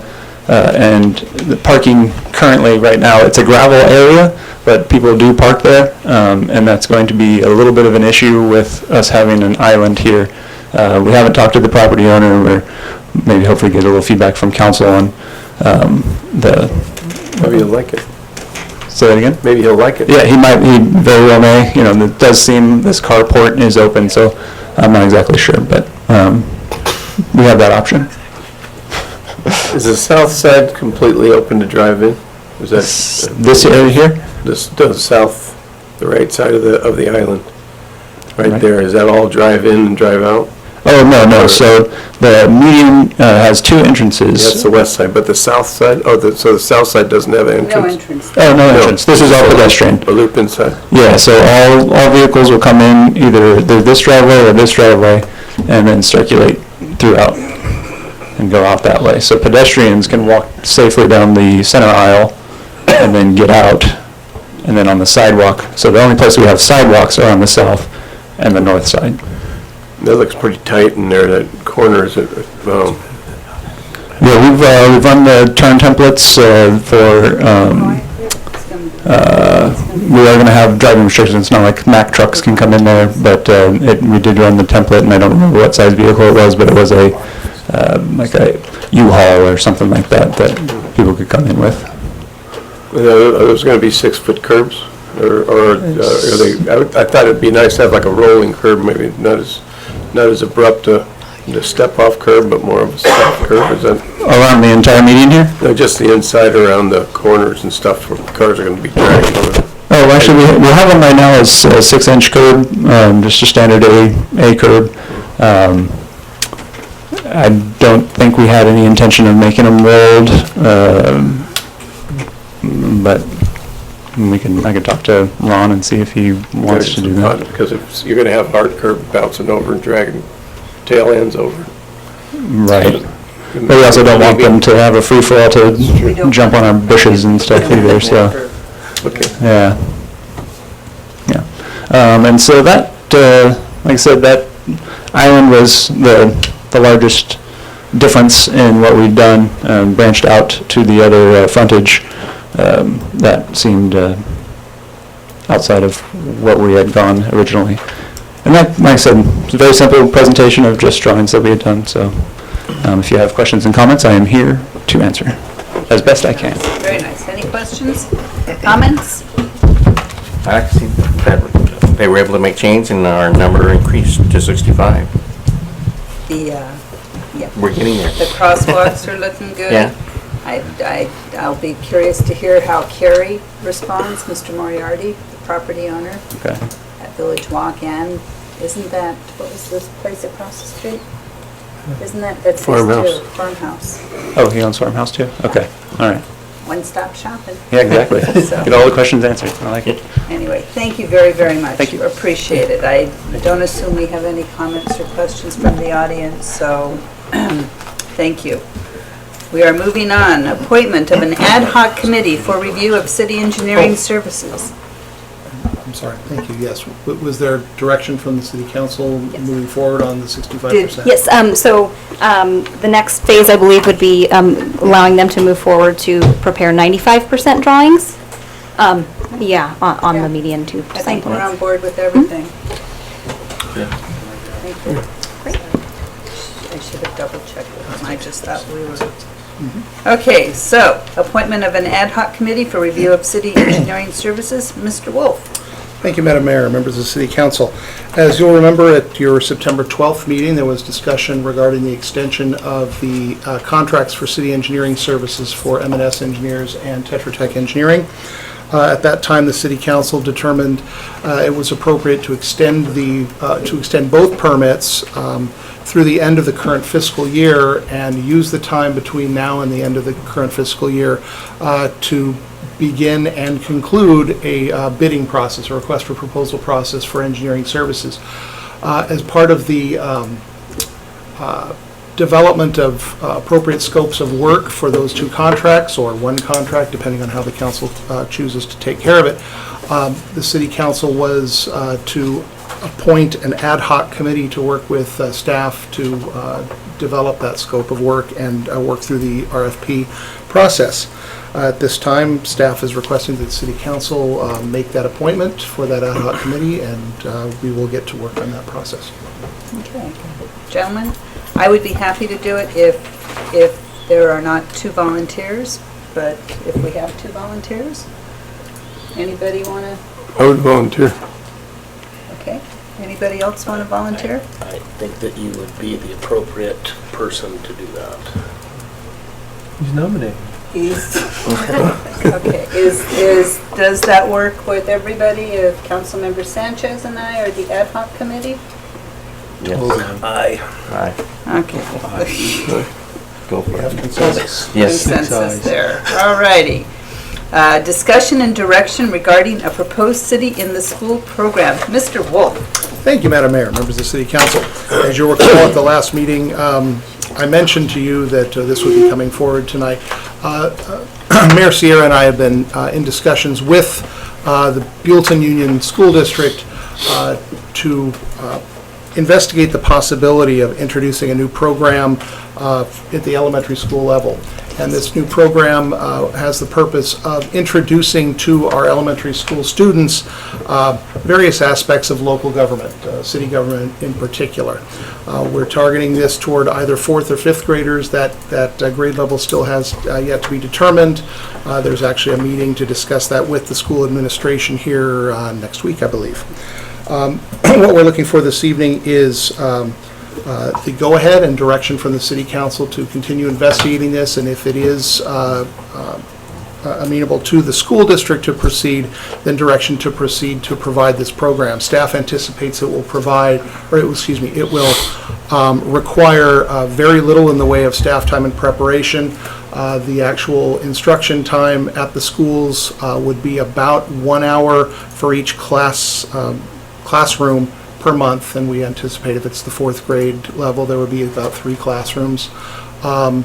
So about 3 hours of staff time in terms of instruction, and probably less than an hour, or maybe a little bit more than an hour, of preparation time for that. We're introducing very basic concepts to the students. As the year progresses and we get further into more of a project, there may be a little bit more staff time involved, but I don't anticipate it's anything that can't be worked into our current schedules. A synopsis of the program itself is included in your packet. I'll be happy to answer any questions you might have on that. At this point, we're looking for direction from the City Council. 4th and 5th grade. 4th or 5th. We're not sure which direction the school wants to go with this. It will fit apparently better into one curriculum or the other, and we need to iron that out with them. It's just great. They learn how city government works. They maybe take a tour of our law enforcement, fire department. If we could get other council members involved, maybe Mr. King could give up an afternoon and bring in the fire and police, and we No fire. No fire? Fine, whatever. Anyway, and then what, at the end of the year, then they have a mock? Right, the way that the program is set up is, the beginning of the year is essentially an introduction to the various aspects of city government, public safety, public works, planning department, finance, those various aspects, and very, very broad brush, high level, appropriate to a 4th or 5th grader. After the first of the year, then we'll ask the students to come up with some ideas for a particular project that if they were the city council, might want to look at. We'll give them some constraints, some budget to work with, and we'll force them to go through the difficult decisions of deciding what they want to include and what they want to give up based on the budget and the time constraints and some of the legal requirements. And then as a culminating activity, we anticipate having them elect their own student city council, meet to discuss the items, and then make a decision. And then following that, possibly have them attend one of your city council meetings and have the student city council sit at the dais with each of you and maybe partake in voting on a perfunctory resolution or something of the sort. Give them the experience of sitting up at the seats the way you do and making these decisions. And I've seen great success in a program very similar to this in the past. It's gone on for many years, and in fact, some of the students that are going through it now have had parents that went through it when they were in 4th grade, and it's very well appreciated in the community. Can we include civics and real history with that? We will do our best, but in an hour a month, we might be a little limited. Probably not. But you said staff time, do you plan on having this being your baby? Well, I'm not sure whose baby it will wind up being in the long run, but certainly to begin with, I think that Mayor Sierra and I have decided that we would probably shepherd it through at least the first several months and see where it goes from there. And then you have a specific teacher in mind that's going to work with you, pretty much, or? We will work that out. Yeah. That's what the meeting next Tuesday is. Isn't that a great idea? Beautiful. I think it's a great idea because that's how everybody gets involved. And I started when I was 7th and 8th grader, being a class president and through high school, both a class president and ASB president, and being involved with what they call California Association of Student Councils, both at local, regional, and at the state level. And that brought me to here, and I enjoy it. And I think if you get the kids involved, and especially what's going on in today's world, a little civility and learning how people can have a discussion and make it all work, I think this is a great project. What is the age limit on the city council? 100. There's no age limit. Anyway, I'd heard about this, but I really want to thank Mr. Wolf Scott for bringing this program to our community, because I think it's going to be really beneficial. Awesome. Okay, so we've got direction there. And last but not least, discussion and direction regarding a proposed city social media policy. Mr. Wolf. Thank you, Madam Mayor, members of the council. As you'll recall, during my report at the last meeting, I indicated that it became apparent during the recent McMurray fire incident that there was a decided lack of an ability for the city to put out information directly to the public in a manner that was authoritative and official. We could have done it. I could have done it individually as on my own individual social media accounts, but it would not have held the same weight that it would have held had there been a city social media account. It's very simple to set up such a social media account. In fact, I've already done so, but nothing has been or will be published on that social media account until the City Council adopts a social media policy. Now, there is a draft social media policy attached to the agenda this evening. This was provided to us by the City Attorney's Office. We've made some minor changes to suit what I would see as an appropriate first step. A number of cities, or many cities that have such social media presence, have dedicated staff members whose job it is to monitor these things, to reply and respond. With a city our size, and given the polarization of public discourse lately, we find that it's probably better and safer for the city of Buellton to have a presence on social media that enables one-way communication only. So essentially, official information would come through the city's social media account. In this case, we're proposing to start with a Facebook account. All information being posted to that Facebook account would need to be authorized by the city manager in advance. And the account is set up so that there will be no ability for anyone to respond directly to those comments, or indirectly through Facebook or any other social media platform. Instead, anyone who's wanting to make a response to the city is asked to either contact the city by telephone or by email, or they can visit a city council meeting. This is intended to just provide one more opportunity for the city to put out important messages to the public on a timely basis. It might be as important as those updates that were coming through when the fire was coming through town, or it could be as mundane as simply posting when the next city council or planning commission meetings are going to be held. We would anticipate a couple of posts a week, maybe, unless the situation dictates otherwise. And as I said, all communication through this platform, at least for the foreseeable future, will be authorized by the city manager in advance. So the social media policy that's attached to the staff report here this evening is presented to you for your approval. If the city council finds that this is acceptable, staff will take the necessary steps to begin posting to a Facebook page and advertising the fact that we are now having a presence here. If the city council would like to take some additional time to go over this and come back at a future meeting and discuss this further, that's certainly an option the council would take. Staff simply wanted to give the opportunity to bring this up as quickly as possible, so that in the event that there were another instance where we needed to get word out in a hurry, we were prepared to do so. Gentlemen, any questions, comments? I do, ma'am. On page 98,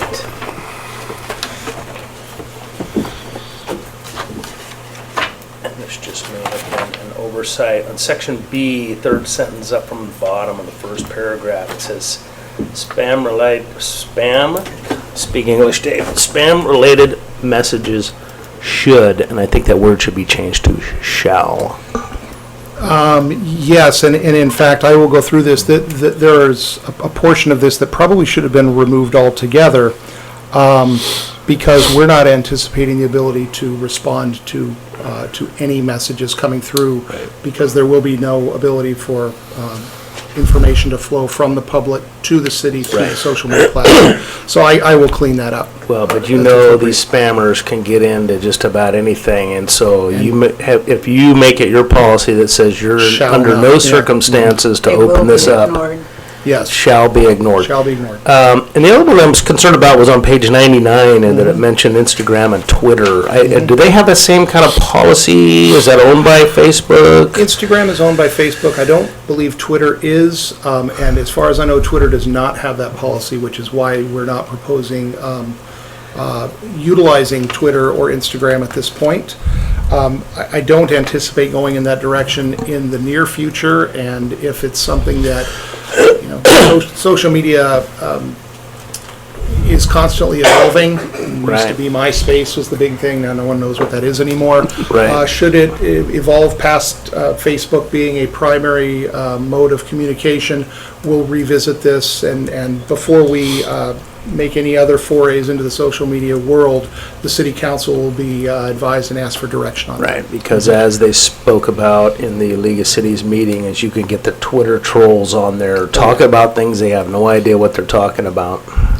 So just to speak on Twitter briefly, the best public entity Twitter accounts are sheriff's departments, fire departments, local police departments, because they provide incident reports such as Highway 101 blocked at whatever street. There's nothing really to discuss. If the members of the public want to respond, they can say whatever they want to say, but you wouldn't put out word about a civic event on Twitter. You would merely use it for reports of news that needs to be heard within, a minute, 2 minutes, 5 minutes, because the wildfire is burning.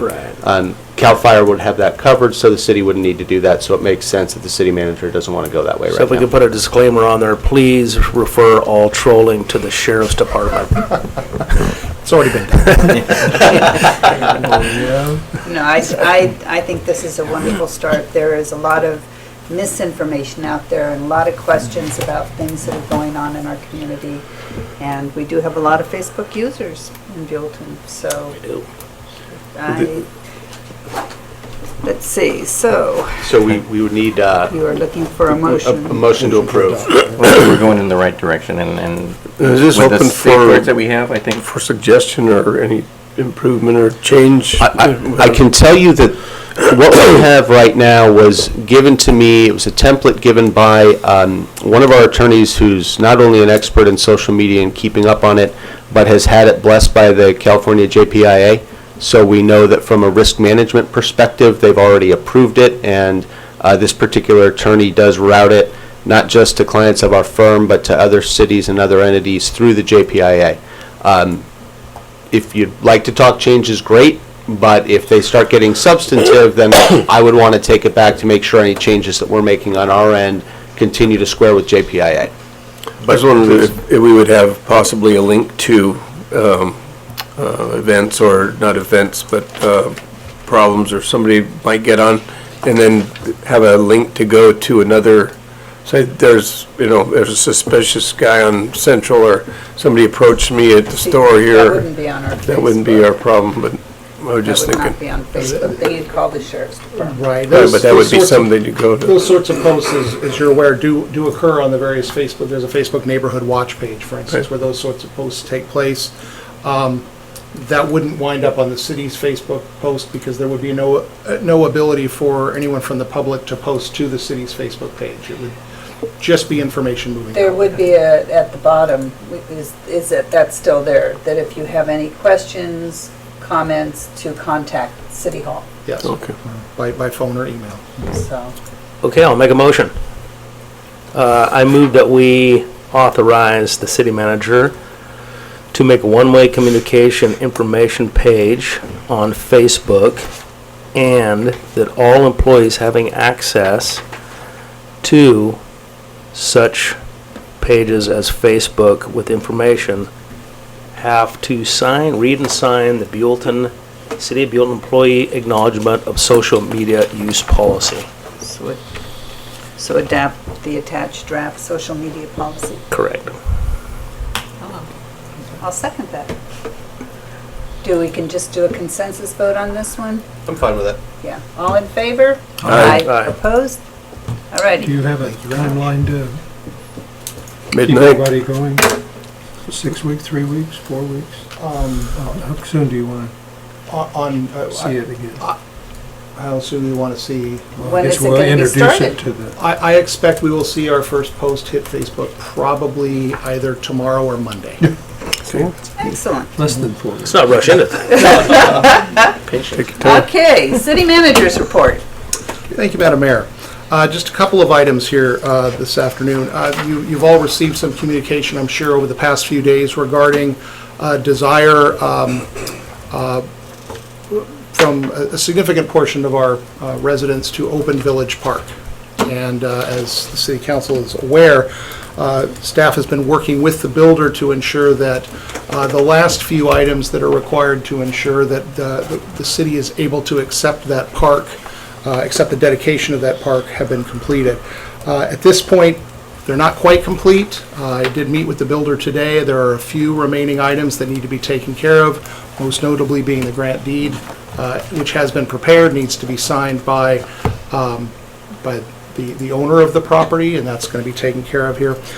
So we are expecting that these final few items will take place in the next few days, and that we will have this as an agenda item before the City Council to accept the dedication of this park at the City Council's October 10th meeting, which could lead to the park being opened shortly thereafter. Ribbon cutting or? We are, I'm currently talking to the builder about a ribbon cutting ceremony. I'll discuss that with you and the council here shortly. Good time to pick the scarecrow winner. Gazebo. Okay. At the City Council's last meeting, there was discussion and direction to staff to create a cannabis policy forum for the discussion of a number of items revolving around cannabis policy. That forum date has been set for October 9th at 6:30 p.m. at the Hanada Middle School Multipurpose Room. And we have a series of panelists that have been invited. We don't have any names to announce yet because I haven't received any confirmations yet, but we will have speakers and folks available to discuss the current state of affairs with regard to cannabis policy. Is that a wool tie? Apparently. Yeah. Goodness. And we'll be prepared to answer questions from the public on that. And then lastly, and Councilmember King stole a little bit of my thunder earlier, but I did want to... Should have given me a heads up. I know, it's okay. The more the merrier here. I did want to give kudos to our finance department. As Councilmember King noted, the City of Buellton received its 6th consecutive certificate of achievement for excellence in financial reporting for its comprehensive annual financial report for the fiscal year ending in 2018. This award is important because it recognizes state and local governments that go above and beyond the what's required in terms of preparing these annual financial reports. And I think it's important that the public recognize this because it really shows that the commitment that the City of Buellton has in receiving it for 6 consecutive years. It sends a strong message that this city is committed to transparency and to diligent stewardship of our public funds. And so I'd like to congratulate and thank our finance department. Thank you. Just a word from the finance department. We're very dedicated to the city and we love working here. So just wanted to share that with you. Thank you. Thank you very much. Thank you. And with that, I will conclude my report. All righty, Mr. Murphy. Thank you, Madam Mayor. The City Council will now adjourn into closed session for one item, public employee performance evaluation of the city.